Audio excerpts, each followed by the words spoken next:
1. So now SBTC is still thinking, what will Geek Fam do? With Olaf being banned, Gragas becomes a pick that just gets unlocked. He has a lot more potential. Now he's not afraid of the X-Man running him down. With that said, though, we do have Ferris Trash coming in from SBTC. So in my books, the hopes of lane dominance from Geek Fam's bottom lane here have just gone out the window. It seems like they want to double down, though. They're saying we see a strong bottom lane with Ferris Trash, and we're going to pick a Lulu and Lucian into it. This is a very questionable one for me because I think it's a losing matchup. But if somehow they pull off a miracle and Momo here just pops off, they're just going to run the game after that. Yeah, definitely. I mean, they used up Lucian a while ago alongside with Lulu. This is pretty much a run back to the draft that we've seen a while ago in their matchup against Alliance. Pretty much exactly the same thing. Maybe a differentiability of Gragas being locked in instead of, Darius for this one, and even Fiora as well is a different thing, while SBTC locks into Ari and Darius. So I think this is actually quite a bit differential here. If Julie can lock onto those charms, it is going to be an intense type of team fights that can occur for these teams. Very possibly. Yeah. I mean, I do think the Ari pick has been something that we've seen pretty effective today. I think Ari has like a 4 out of 5 win rate here today, so I think this pick will be highly contested going forward between a lot of these mid laners. She has very few counter picks as well, so I'm quite surprised that we typically see her drop so low in the priority list. Yeah, I see the idea behind Geek Fam's draft. I love the heart coming into it. But SBTC, these are power picks over here. These are power picks indeed coming into our final series of the day. SBTC Esports versus Geek Fam. Casters, over to you guys. Well, thank you so much, Mika. We're going into SBTC Esports and Geek Fam. The Infinity Zone has been summoned. I'm gaming this with me is the caster that really needs no introduction. It's Riku. And we're looking to see how these two teams play it out now. Geek Fam managed to tie the game up against Alliance.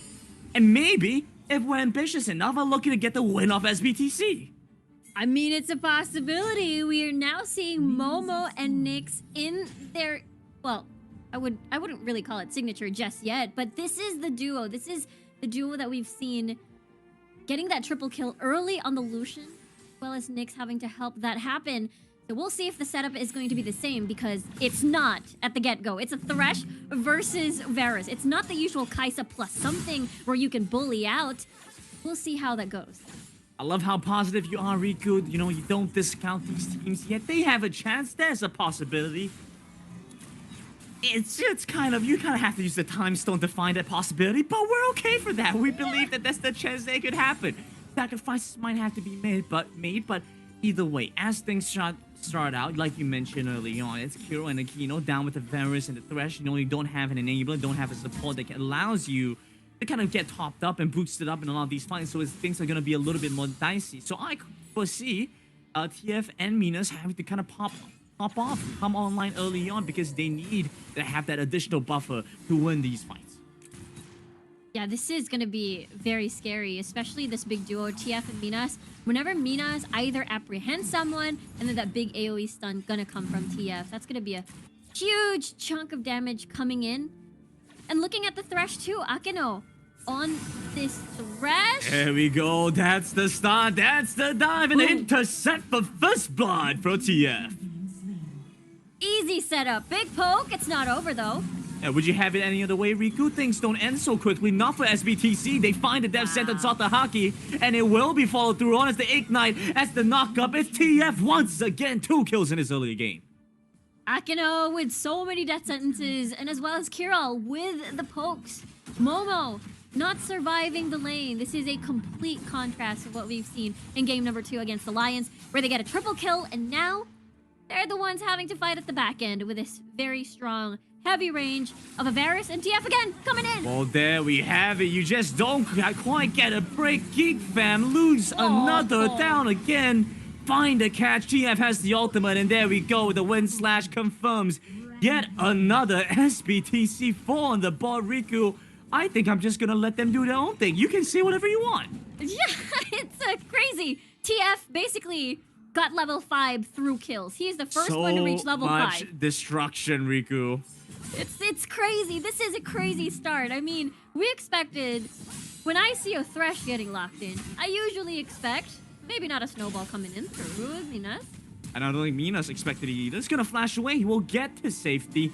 GEEK fam trying to equalize on the top side, but missed that window. So now, let's see how things play out. Kiro nearly falls, but has the flash to get to safety, while Aquino is rotating around the map. So nice little movements from GEEK fam to try and punish.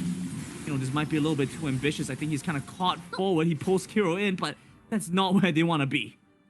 Because Julie is right here. Oh, wow, they've actually planned for this entire time. This was all part of the calculations, but GEEK fam, they have the bigger brain, and they're gonna take down Julie. Just still, do not underestimate the Lulu versus Lucian lane. There's just a ton of damage coming in early. And if you get focused down, you're immediately gonna get chucked down, as we've seen. Venus. What is this from the Shang? He tries to go for the soul kill. Barrier comes in clutch. Meanwhile, down to the bottom side, Devsons doesn't manage to hit, and there we go. That's the catch. That's the first to fall as TF has joined in. He's collected the first, the second. Now on to Hockey with his third. All one by one must fall to this ribbon. It looks almost effortless. It was a little bit worrisome, though, with 69 just gathering the snowballs and Look, the I'm gonna cast try comes again in. here, Riku. Such devastation. This wasn't his intention. And TF finds such a strong early game where the ribbon had to absolutely make a play. GEEK fam, though, they're not willing to give this one up easily. The charm connects. They try to flay them off. Finds the stun of the Kino first, so he might be the casualty to fall. The sacrificial lamb for SBTC Esports, but they're not willing to give him up as the flash from TF will get them out.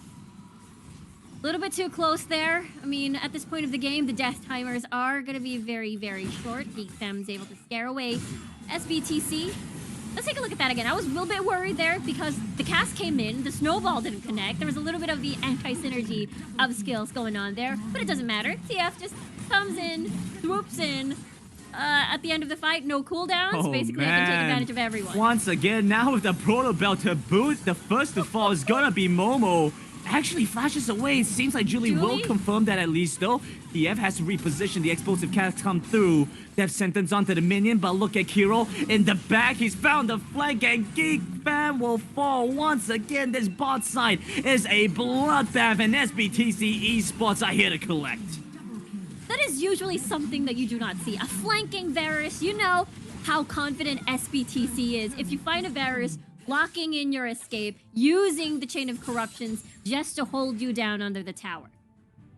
Meanwhile, the Shang hasn't been able to find all too much on the opposite end. Let's take a look at that replay again, because Riku, what is this flanking Varus about? Let's see that again. Look, took the long way out, charging his piercing arrows, able to eliminate the Nunu 69, and yeah, no answers to this flanking Varus. Could have possibly been punished, but what else is there to do? You're basically sandwiched there. Really no choice but to accept your death. That being said, the Shang has found himself a small advantage in the Baron lane over Minas. So it's not the worst case scenario for GEEK fam, but it's not far away from it. As SBTC convert onto the Rift Herald, even with the Nunu, you're not quite able to prevent this from happening. SBTC find the tempo that they want and are looking potentially for a catch up to the Shang. Death sentence goes wide, barely misses. I think things will end there. A little bit of a break, I suppose, for GEEK fam, because it has been constant pressure, has been constant ganks. And this roaming death squad, it's so funny how I thought when a Thresh is locked in, it's usually the Thresh leaving the lane, roaming with the jungler, but it's different. It is TF constantly visiting Momo and Nyx, which is understandable because this is where they will shine. This is where they can be able to snowball the game, as we've seen during the Alliance matchup at the second game. This is another collapse that sends in.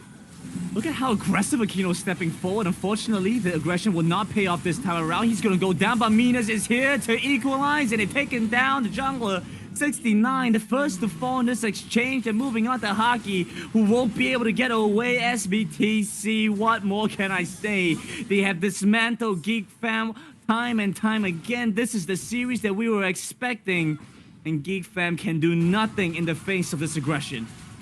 This is just a lot. This is, what, 7 minutes in? We're looking at an 11k Any percent speedrun, Riku? I mean, we saw the stats coming from Omo. Fastest game so far. I believe it was, what, 12 minutes? Maybe SBTC is trying to beat that record. Look, I don't quite know what exactly how close it has to be safe. All I know for certain is if the first number starts with 10 or below, SBTC are gonna win. Right? So there we go. You're gonna get a little certificate from Omo probably. I don't know what he has in store for us for that. But Geek Fam, they're trying their best to hold out, trying to scale up in the late game. They still have a threat in the Fiora, someone who can activate themselves in the side lane. So if the Shang is able to find himself a good angle while the rest of Geek Fam buys him time, that could be what they need against SBTC. Exactly, because the Momo Nyx plan basically out the window. So the Shang now has to basically shoulder everything in the game, as Hockey will be that big setup, engage, and we'll see if SBTC will allow that, because they have so much leeway. They can, you know, let the Shang hang out at topside a little bit. You know, I got Minas over there being that big gatekeeper at topside, not allowing any sort of 4-1 split push threat to happen. And 905, TF, by the way, just so massive now, having the death stand so incredibly hard to pinpoint TF and kill him and punish him now. Let's see how they play this one out. You know, we still have that game 2 buff that we saw from Geek Fam the last time, as they just dive them on the turret even too much for TF there. Surely they're gonna go down, the first to fall. The death sentence comes across, unfortunately won't be able to take down 69, and now we see Mool going in aggressive. They will find the catch onto Nyx, and Minas is joining in. He flashes in for the upper head, taking down the first. It's a double kill for the Varus as they slowly pull apart Geek Fam from the seams. Geek Fam, they managed to eliminate TF, but unfortunately the rest of SBTC is still here. Look at that, it's 9 minutes. Are they looking to end this game perhaps? I think that's a little bit too ambitious, Riku, but I could maybe see something happening. It's getting a little bit close, but SBTC I think might just barely miss out on the window for the 80% speedrun. Unless, do we say quickly enough? Yeah, it is a big possibility. Maybe SBTC looks into getting that Baron. Perhaps let's take a look at that replay again. I mean, you know, no Guardian Angel, no Zonius to try, and it was a Proto Belt, more of that aggressive approach, so TF immediately falls. But the setup is there. Everyone from Geek Fam pretty much low already, so this is the setup that we're looking for. I remember, you know, we mentioned this before, big poke champions is so good when you have Darius, because he's just there to finish off the kills, finish off low health targets, and this is it. SBTC setting up for the Baron. And Geek Fam trying the best to respond to this. The Shang has recon, pick up the Black Cleaver. There's 2 items on his side. Unfortunately, that's still quite far behind compared to what we see across the board for SBTC.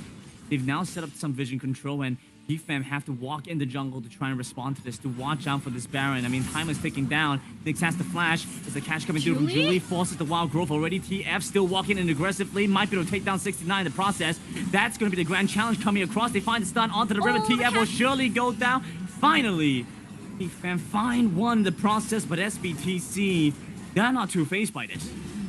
Not at all. 2 dragons, an immense amount of gold lead, no AD carry. This is them still having the firepower to engage.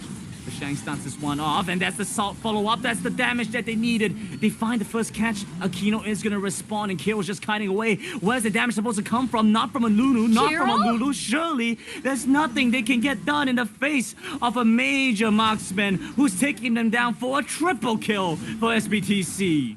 Kirill is legendary now. No one is able to threaten his space. He is free poking every single time. That is the reason why we see him legendary now. You know, SBTC, okay, we've had enough having to siege. Let's just go straight to the Baron. 69 is not present. We can do this. And the Baron will fall to SBTC Esports in just a quick second. They're just making sure they have vision. As Geek Fam, well, they're in dire straits now and have to watch out for the inhibitor. Broken towards the bottom side, so waves crashing in there. Unfortunately, well, I mean, I'm not keeping track here, Riku, but SBTC have just missed the any percent speed run timer. So now, no snakes. They can close out the game however way they want. Yeah, it's still them in the lead. Having to get that Baron buff on board, having to siege. I guess wave clear wise, they're... Oh, Minas though, he's fine. He's more than fine, Riku. He's just walking in on them. And look at SBTC, who have waited, lying in wait, just catches off 69 by the side. And it felt like Geek Fan found the angle with the Nunu. Unfortunately, it does not work against SBTC because they've come in, cleaned up house, taken them to town, and moved on to the Nexus as SBTC will find themselves this game 1 win right after minion creeps come through. Yeah, SBTC, this is such a commanding lead from them. They started off with, you know, Akeno, not gonna roam as a Thresh. We're just gonna put constant pressure at the bottom portion of the map, shut down that early game